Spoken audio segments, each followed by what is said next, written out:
Mais qu'est-ce qui devient Osamu Tezuka? Salut l'équipe, c'est pas trop logique, j'espère que vous allez bien. Aujourd'hui on se retrouve dans une vidéo avec un titre assez clair, assez limpide, mais que sont-ils devenus? C'est très simple, souvent quand je finis un manga, je vais sur Manga Collect et je regarde quels sont les titres que l'auteur a pu écrire avant ou a pu écrire après. Voir tout simplement ce qui pourrait me plaire dans ce qu'il a écrit avant ou après, mais également pour voir son actualité. Et parfois, l'actualité elle est plutôt surprenante. Donc aujourd'hui, on va voir ensemble ce que sont devenus 4 auteurs à succès après justement leur premier succès. Et pour commencer, on va déjà se faire un petit kiff sonore.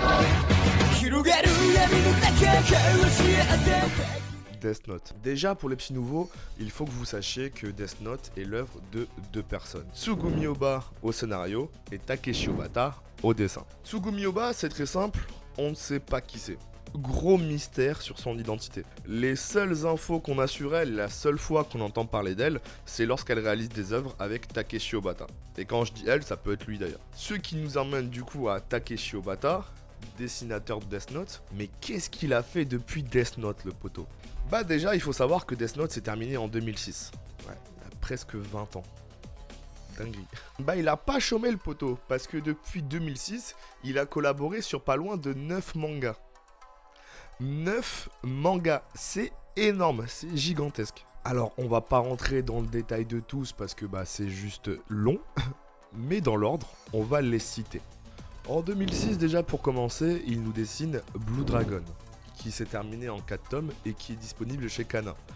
Globalement, ça nous parle de combattre des démons. On bascule en 2008 où il nous sort un one-shot qui parle de Yakuza et qui s'appelle Hello Baby. Toujours en 2008, il nous sort un manga qui s'appelle Uroboros Urobue, j'espère que je le prononce bien, qui nous parle de romance sous fond d'arts martiaux, tout ça à l'école. C'est également un one-shot. Toujours en 2008, il nous sort une série qui devrait vous parler si vous me suivez un petit peu. D'ailleurs, elle est visible dans le décor. Bakuman avec la mystérieuse ou le mystérieux Tsugumi Ohba qui continuera jusqu'en 2012. Et je ne le répéterai jamais assez, mais lisez Bakuman. Pendant 2 ans, il ne se passe pas grand chose jusqu'en 2014 où Takeshi Obata dessine All You Need Is Kill. 2 tomes qui sera plus tard adapté en film Edge of Tomorrow avec Tom Cruise. Voilà, comme ça vous avez l'anecdote pour vous. Je rappelle que pendant 2 ans, il n'avait rien fait de spécial, alors qu'en 2014, il a décidé de se sortir les doigts, puisque la même année, il nous sort un autre titre. RKD EK9, qui est un one-shot, qui nous parle d'un monde où le paradis a été prouvé scientifiquement, sauf que en fait, il est impossible de s'y rendre. Toujours en 2014, je vous avais dit, il l'a pas chômé, il nous sort une série courte qui s'appelle School Judgment, qui est disponible également chez Kana. 3 tomes qui nous parlent de... comment on peut appeler ça? De cours judiciaires, de justice, mais dans un cadre scolaire. Pour avoir lu la série, c'est mignon, c'est sympa, mais c'est pas un banger. 2015 arrive, Patrologique est au lycée, et Tsugumi Ohba retrouve Takeshi Obata pour sortir leur dernière œuvre à ce jour, Platinum End, en 14 tomes, et qui est l'œuvre qui est la moins appréciée du duo. Globalement, on est sur une espèce de battle royale pour décider qui sera le nouveau dieu de ce monde. Et enfin, au niveau de l'actu d'Obata, depuis 2021, il dessine avec un scénariste, Showa Shoten, où en gros on suit les péripéties de 2 jeunes gens qui veulent devenir d'un duo comique et devenir célèbres et percés au Japon. Ce qui nous fait donc bien 9 titres. Donc en résumé, Takeshi Obata, depuis Death Note, il charbonne sec. Bon, si j'en crois l'avalanche de vidéos traitant de Tokyo Revengers de flop, j'ai bien l'impression que le titre est un peu en train de tomber dans l'oubli. Alors qu'il y a 4-5 ans, tout le monde parlait de Tokyo Revengers. C'était un banger sans nom, une masterclass selon certains.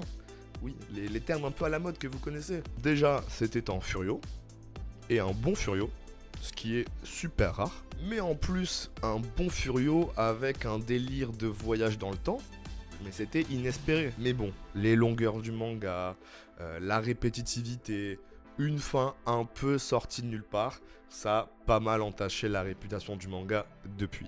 Pourtant, moi, j'aime bien Tokyo Revengers. C'est un titre qui m'a remis l'étrier pour regarder des animés.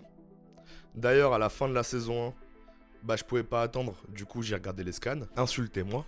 Puis une fois que j'ai rattrapé la publication japonaise, je me suis demandé s'il y avait des youtubeurs qui parlaient de manga sur internet. Donc je suis allé sur YouTube, je suis tombé sur une vidéo d'Ed le Fou, j'ai commenté, et le reste appartient à l'histoire. Donc, sans Ken Wakui, l'auteur du manga, je ne serais pas là.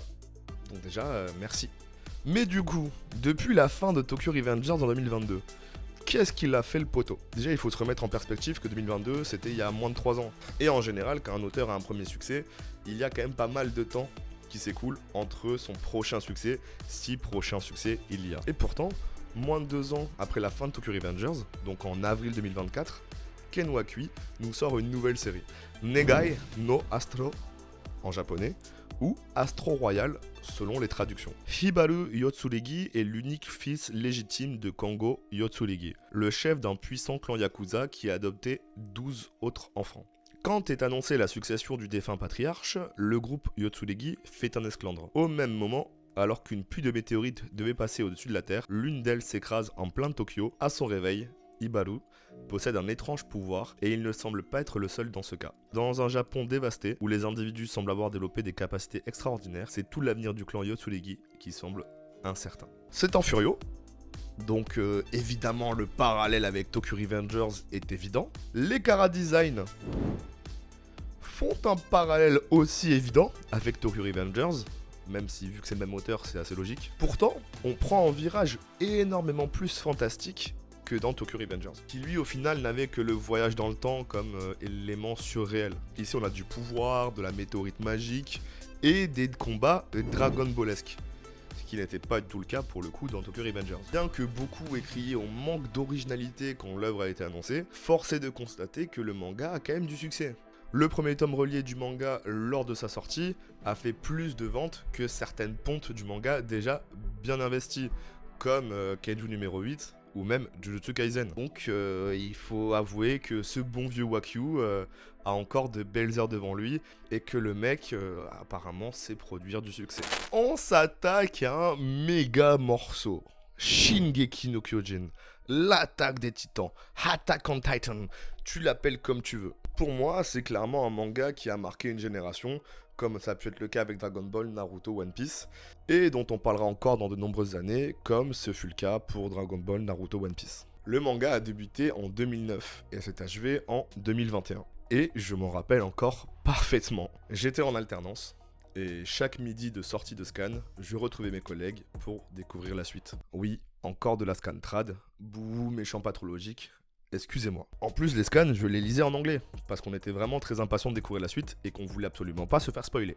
Enfin, le fait est que je me rappelle de ce fameux midi où on tourne la dernière page et où SNK, c'est fini. Enfin, c'est pas le sujet parce qu'on est là pour parler de son auteur, Hajime Hisayama. Et la question fatidique, mais qu'est-ce qu'il fait le poteau depuis ? Alors déjà, je ne suis pas seul à me le demander, puisque au moins il y a aussi vous, mais il y a également un intervieweur qui lui a posé directement la question. Et est-ce que vous savez ce que ce trublion d'Isayama lui a répondu? Après SNK, je pense que je vais ouvrir un sauna avec toutes les larmes versées par les lecteurs de SNK.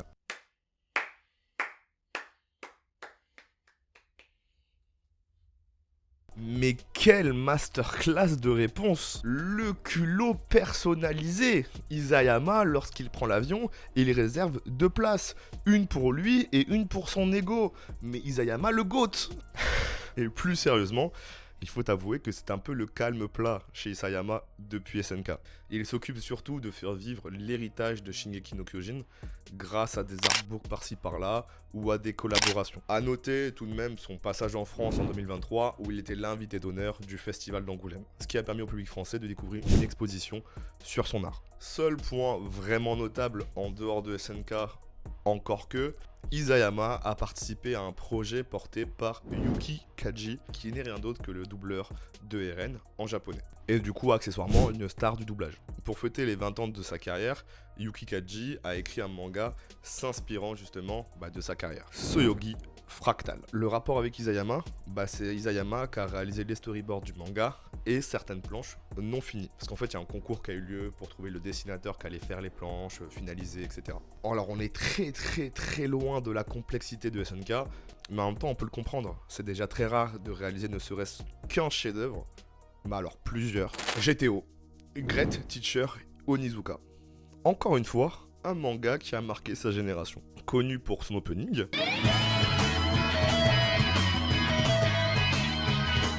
pour son personnage central. C'est Monsieur Onizuka. Génial. Il va nous tirer de là. Je ne m'appelle pas Onizuka. Je viens du 22e siècle. Doraemon est mon nom. Pour les thèmes abordés. Oh, dis donc, quelle jolie poitrine. Quelle taille? Bonnet F. Oh, tu fais bonnet F à 14 ans. Et quand j'étais toute petite, j'adorais le lait. Et même pour son excellente VF. Je m'en foutrais, moi, des professeurs. Vous vous souvenez que vous êtes mes élèves, maintenant que ça vous arrange. Arrêtez un peu de vous foutre de ma gueule. Mais qui peut se targuer des 4? D'ailleurs, pour le kiff, je vous présente Onizuka Ikichi, 22 ans célibataire. le manga est né en 1997, comme One Piece, et comme moi, pour se terminer en 2002. Pas comme One Piece, et pas comme moi. Mais est-ce que vous saviez que GTO n'était pas un manga original? Eh non, car GTO est une suite, la suite de Young GTO, qui à la base ne s'appelait pas du tout Young GTO, mais Shonan Junaigami, que l'on peut traduire par le groupe d'amour pur du shonan, et qui fut publié de 90 à 96. En fait, l'auteur, Toru Fujisawa, s'est dit « Attends, j'ai un super univers, j'ai des super personnages, j'ai un super manga, pourquoi est-ce que je vais changer une équipe qui gagne ?» Sauf que la postérité a surtout retenu GTO. Donc, lorsqu'il a fallu importer le manga à l'Occident, France, États-Unis, etc., Shonan Junaigami a changé de nom. Et on s'est dit mais marketingement, c'est mieux qu'on l'appelle Young GTO. Et c'est ce qui s'est passé. Donc énorme co-marketing, hein, parce que si je dis pas de bêtises, il n'y a quasiment que au Japon que le titre original fut conservé. Après GTO, Fujisawa a tenté plusieurs coups, puisqu'il a sorti exactement 8 mangas. 8 tentatives de nouvel univers. Que des flops. Que des flops. Alors en 2009, il se dit, bon, j'ai quand même créé un univers de fou, depuis je fais qu'échouer, on va revenir dans l'univers de GTO, histoire de se faire un petit kiff. Il nous offre donc GTO 14 Shonen Days, qui en gros nous raconte un événement passé sous ellipse dans le GTO original. Et le manga est un succès et se termine en 2011. Fujisawa, il se dit, j'ai retrouvé le mojo, j'ai retrouvé la recette du succès, allez, on rechange d'univers. Et il sort 4 titres originaux, que des flops. Alors en 2012, il se dit, bon, allez, pour retrouver un peu le succès, on va revenir dans l'univers de GTO, et il sort GTR, un petit spin-off sur le partenaire de toujours de Onizuka. Et c'est un succès. Ça y est maintenant, Fujisawa, il a retrouvé vraiment le mojo, il a retrouvé vraiment le succès, il a retrouvé vraiment l'inspi. Alors il ressort de nouveaux mangas originaux. 5 exactement, que des flops. Donc là, Fujisawa, il est un peu embêté. Alors il se dit, fuck. Il n'y a que GTO qui me fait vendre, il n'y a que l'univers de GTO qui me permet d'avoir le succès. De toute façon, l'univers, c'est moi qui l'ai écrit, ce sont mes personnages, alors je vais pas m'en priver, je vais écrire une nouvelle suite. Et c'est ce qu'il fait avec GTO Paradise Lost. Là, pour le coup, c'est la suite directe de GTO. Et il dessina ce manga de 2013 jusqu'à octobre 2024. Donc pendant 11 ans. Et c'est un succès. Comme quoi, parfois, suffit de rester dans son registre pour avoir le succès. Voilà l'équipe, c'est tout pour aujourd'hui.